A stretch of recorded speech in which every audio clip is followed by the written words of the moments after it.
Una finestra sul mondo, il mensile Tempi. Mensile che abbiamo peraltro appena citato dalla sua edizione online tempi.it, però prima fatemi dire che abbiamo sentito bellissima musica stamattina. Il primo pezzo, Astrid Siranossian, che è una violoncellista di origini armene, francese, che ha messo insieme le suite per violoncello di Johann Sebastian Bach con melodie tipiche della sua terra armena. E di questo abbiamo parlato in virtù dell'articolo che poi ricommenteremo tra poco con Emanuele Boffi, direttore di Tempi, che compare sulla homepage di Tempi, giusto appunto stamattina, film di Leone Grotti, che abbiamo ascoltato l'altro giorno in relazione a un'altra bellissima operazione giornalistica ed editoriale e letteraria che è stata la curatela del libro di Liao Jiwu, Wuhan, un romanzo documentario di cui abbiamo letto in diretta l'altro giorno qui in radio il poema finale, intenso, sconvolgente, fortissimo dal punto di vista civile e politico, è il poema che chiude il libro curato da Leone Grotti. E Astrid Siranossian è il nome della musicista armena, francese di origini armene che abbiamo ascoltato in apertura. E poi che il pezzo che invece abbiamo ascoltato prima, delizioso direi, di Ferdinand Hérold, la fille Margardet, moriva oggi, 19 gennaio 1833, questo compositore, pianista, violinista francese, conosciuto con il nome di Ferdinand Hérold, di origine alsaziana. Un musicista minore, ma con una capacità di produrre anche cose meravigliose, come spesso accade, le persone non sempre devono essere famose per produrre qualcosa di buono. L'ho fatta lunga, l'ho fatta troppo lunga, ma do il benvenuto con grande gioia a Emanuele Boffi, direttore del mensile Tempi e tempi.it, la sua versione online. Buongiorno Emanuele. Buongiorno a tutti. Vedo solo adesso che mi chiedevi di cosa vogliamo parlare stamattina, questo a dimostrazione che non ci siamo neanche messi d'accordo, però non è difficile parlare con te, perché, con te e con i tuoi giornalisti, perché il mensile che tu dirigi e anche il sito da cui traiamo spesso spunto per la rassegna stampa ne offre tantissimi di spunti tutti i giorni e tra l'altro, scusami, parto da lì perché prima di collegarci, non so se hai fatto in tempo a sentirlo, stavo leggendo una bellissima, meravigliosa intervista sul Corriere della Sera di stamattina a Benedetto della Vedova, il quale raccontava tranquillamente che lui ha preso 312.000 euro ad personam da Soros, da George Soros, che non gli ha chiesto nulla. Ascolta, noi facciamo tanta fatica, tu lo sai benissimo, a tenere in piedi le nostre piccole testate. Secondo me, se io e te andiamo, Emanuele, da Soros, quello ci dà 312.000 euro a testa ogni anno e abbiamo fatto qualcosa di buono per il nostro lavoro, no? Non chiede nulla. Sì, certo, neanche lo scontrino, quindi è il massimo della vita. Non chiede nulla, come dice Della Vedova. Permettimi questa battuta, perché stavamo menandoci il torrone su altre cose, scusa il francesismo, cioè sulle tangenti del Qatar, i panzeri e tutto il resto, e poi naturalmente scopriamo che ad personam, e ne ha date a tante di persone, dice Della Vedova, contributi di quel genere per le ultime elezioni. 300.000 di qui, 300.000 di là, 300.000 di là. Ora non so cosa sia più bello e interessante, se le tangenti qatariote o quelle di Soros. Che dici? Sono interessanti entrambe. La cosa veramente insopportabile, almeno a me viene l'orticaria, non so a te, è che oltre al fatto che questi fanno i loro affarucci, però non smettono mai poi invece di fare le prediche agli altri, per cui poi sempre i politici di centrodestra o i giornali che sono di quell'area sono quelli che non rispettano la legalità. Quindi cornuti e mazziati, caro Giulio, né i 300.000 euro e in più anche le prediche di essere dei malfattori e degli amici di malfattori, è sempre così. Beh, è così. Allora, Emanuele, dicevo prima che non sono pochi gli argomenti che anche online, così a beneficio anche di chi ci ascolta, non c'è solo il mensile, sul sito tempi.it scoprite facilissimamente come leggervi il mensile, tranquillamente, come sfogliarvelo. Peraltro, appunto, tutti i giorni ci sono aggiornamenti sul sito tempi.it sulle questioni principali. Oggi il sito si apre in questo momento, la home page, con un tuo articolo, Emanuele, dedicato agli equilibri interni al governo, no? per non soffocare nelle polemiche di giornata, leggo il titolo, il centrodestra avvii una fase costituente.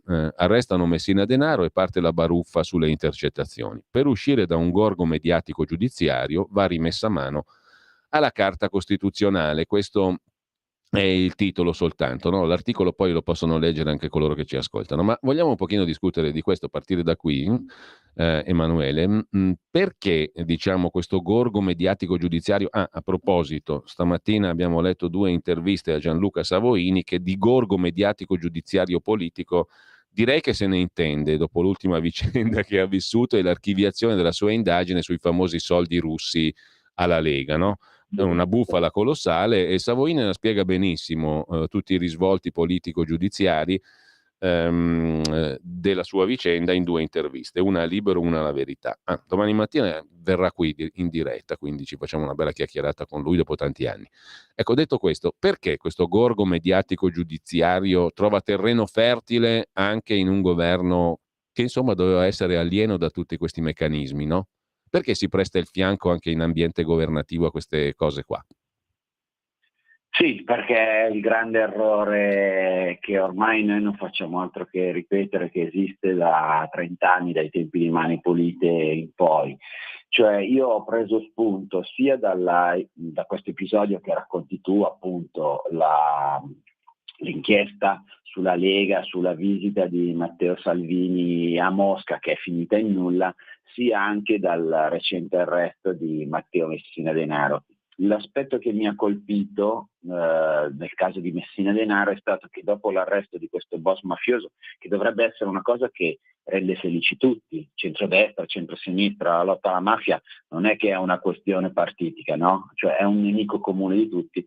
Un minuto dopo, diciamo, questo arresto, invece è partita la polemica sulle intercettazioni, accusando il ministro Nordio di sostanzialmente di non volerle più fare e quindi impedendo l'arresto dei mafiosi. E Nordio ha detto quello che ha sempre detto, non l'ha rispiegato ieri in Senato, ma l'ha sempre detto: lui non è contro le intercettazioni, anzi soprattutto le intercettazioni per reati gravissimi come quelli di mafia, ma è contro la pubblicazione di queste intercettazioni, contro l'uso strumentale che si fa delle intercettazioni scelte e ritagliate da certe procure e certi giornali per attaccare politicamente gli altri. Questo è il gorgo che abbiamo visto perfettamente applicato anche contro la Lega, contro Salvini, sul caso Metropol. Sì. Allora il mio ragionamento è quello di dire, siccome è una situazione, diciamo così, perenne che coinvolge continuamente la politica italiana, pensate all'abuso d'ufficio, lo si vuole riformare, sono d'accordo anche i sindaci di sinistra, eppure non si riesce. Intercettazioni, stesso caso. CSM, dopo anche lo scandalo Palamara, eppure ancora non si riesce a trovare un modo per sbloccare il CSM. Quindi io dico, sono anni che la situazione è questa. Secondo me dice giustamente, perché ha capito molto bene la situazione il ministro Nordio, che bisogna mettere mano alla carta, cioè avviare una fase costituente in cui ci si siede tutti al tavolo e al di là delle divisioni politiche destra-sinistra e anche interne fra centrodestra e fra centrosinistra si avvia una nuova fase costituente, perché solo così ne usciremo, altrimenti il blocco di potere che noi chiamiamo circo mediatico giudiziario utilizza la giustizia per fare battaglia politica. Questo È così, il problema. è così. E del resto mi sembra che questo schema, con tutte le debite differenze, possa essere applicato a tutti i singoli capitoli dell'azione del programma, diciamo, di governo, no? Sui singoli aspetti, le riforme istituzionali, l'autonomia regionale, l'economia, o no? Certo, hai perfettamente ragione. Infatti quello che noi dobbiamo augurarci, e nel loro cuore dovrebbero augurarselo anche gli esponenti del centro-sinistra, è che questa legislatura sia una legislatura costituente, perché altrimenti ricominceremo. Ecco, Emanuele, questa espressione rischia, diciamo, di riportare a tempi non proprio felicissimi per il cambiamento, no? Perché con la storia delle fasi costituenti non si è mai cambiato un tubo. E invece deve essere veramente una fase costituente, cioè di cambiamento vero, insomma, no? Una costituente vera. Hai perfettamente ragione, e tutti ci torna in mente la bicamerale con D'Alema che finì in nulla.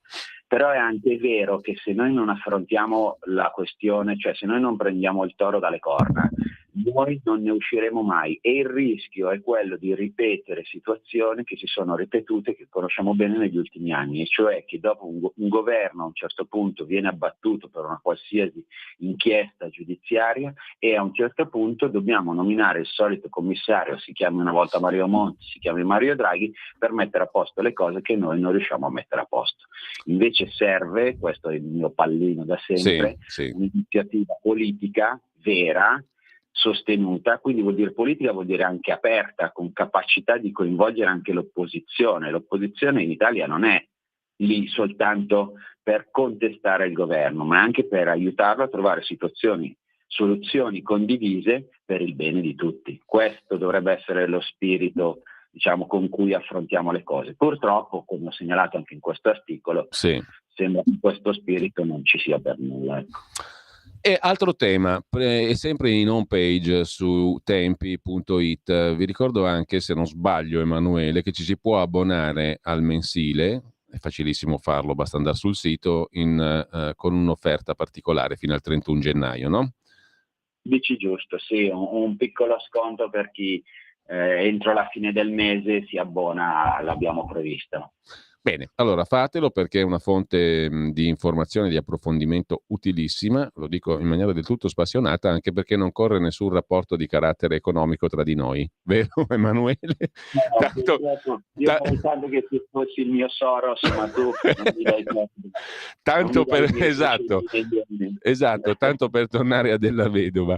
Dicevamo, allora, sempre in home page stamattina c'è un altro bell'articolo di Leone Grotti, col quale abbiamo utilmente colloquiato l'altro giorno con il collega Pierluigi Pellegrin, a proposito del libro di Liao Jivu che ho citato prima. Tra l'altro poi dopo alle 10 manderemo in onda anche la lettura integrale del poema che chiude il libro, un poema bellissimo, disperante, straziante, atroce per certi versi, che ti fa dolere, ma ti fa riflettere moltissimo su un aspetto della vicenda Covid e della Cina e di tutti coloro che hanno usato questa vicenda per dare un'impronta sempre più di regime appunto ai loro assetti politici. La Cina resta ineguagliabile evidentemente in questo, però insomma Liao Jivu ci porta dentro a quella che è l'atrocità del potere, dell'esercizio spietato e disumano del potere, attraverso un pretesto, perché alla fine la vicenda Covid diventa anche un pretesto per l'esercizio di questo spietato potere, no? Che è nel DNA di quella cosa orrenda che in Cina si chiama comunismo, perché lui non ha pudore nel citare nel poema Karl Marx, il comunismo cinese, e di ricondurre tutto alle radici, no? Questo è bello di quel libro, tra le altre cose, che attraverso una storia specifica, concreta, ti fa capire qual è il rischio globale e assoluto, che si chiami Cina, ma non voglio sparare solo sulla Cina, diciamo, non è questione solo di Cina e di regime cinese o iraniano, che è fin troppo evidente, è questione di stare sempre molto attenti alle degenerazioni del potere, no? Che spesso riusciamo poi a farci passare e a digerire anche quando sono veramente atroci, o no, Emanuele? Assolutamente, d'altronde basta andarsi a rileggere La fattoria degli animali di George Orwell. Noi abbiamo sempre pensato che fosse la storia dell'Unione Sovietica, ma profeticamente Orwell oggi potremmo dire che aveva scritto anche la storia della Cina. Sì, senza dubbio. Mi sto accorgendo con orrore, Emanuele, che sono già le 9:30. Orrore perché abbiamo consumato tutto il nostro tempo, però io questo riferimento lo vorrei fare a 2 articoli di Leone Grotti in home page stamattina. Il primo è sulla guerra in Ucraina, che sta scatenando una corsa al riarmo globale. Leggetevelo, perché anche questo è da rifletterci sopra. È vero, stiamo entrando in un'epoca bellicista, forse. Il secondo ha a che fare con una questione della quale abbiamo straparlato, noi, agli altri, molti altri zero, cioè la questione dell'Azerbaigian e dell'Artsakh o Nagorno-Karabakh. Far morire di freddo gli armeni, questa è la nuova strategia dell'Azerbaigian. Ti lascio brevemente la conclusione su questi 2 argomenti, Emanuele, e poi avremo modo di ritornarci sopra anche nei giorni successivi. Allora, telegraficamente, il primo articolo appunto fa notare come la guerra in Ucraina abbia reso più insicuro il mondo e molte nazioni si sentono in dovere di riarmarsi. La Germania, sappiamo tutti, l'ha già fatto. Noi facciamo notare come perfino il Giappone e la Corea del Sud ora parlano di dotarsi di armi nucleari. Ovviamente più armi nucleari vuol dire più pericolo per tutti. Il secondo è l'argomento a noi e a te molto caro. Adesso l'Artsakh ha interrotto anche le forniture di gas, la situazione per gli abitanti dell'Artsakh è sempre più pericolosa. Ne approfitto per darti una notizia, nel senso che noi di Tempi stiamo organizzando un incontro a Milano con Antonio Arslan, magari le prossime volte ne parleremo più in dettaglio perché ora siamo ancora in fase di organizzazione, quindi non ho ancora tutti i dettagli, ma insomma vi faremo sapere. E potremmo anche farlo passare per radio, naturalmente. Assolutamente. Bene, grazie a Emanuele Boffi, direttore di Tempi e Tempi.it. Buona giornata, grazie mille Emanuele. Buona giornata a te e a tutti voi, un caro saluto. Allora, brevemente, tra poco non la solita scuola di magia, oggi c'è un impegno istituzionale per Claudio Borghi Aquilini, quindi una parte registrata sul MES. E poi dalle ore 10 potrete risentire il poema che chiude quel bellissimo libro di Liao Jiwu, Wuhan, un romanzo documentario, che è il poema di chiusura del libro che abbiamo letto in diretta l'altro giorno. È piaciuto a molti, lo riproponiamo alle 10. Avete ascoltato la rassegna stampa.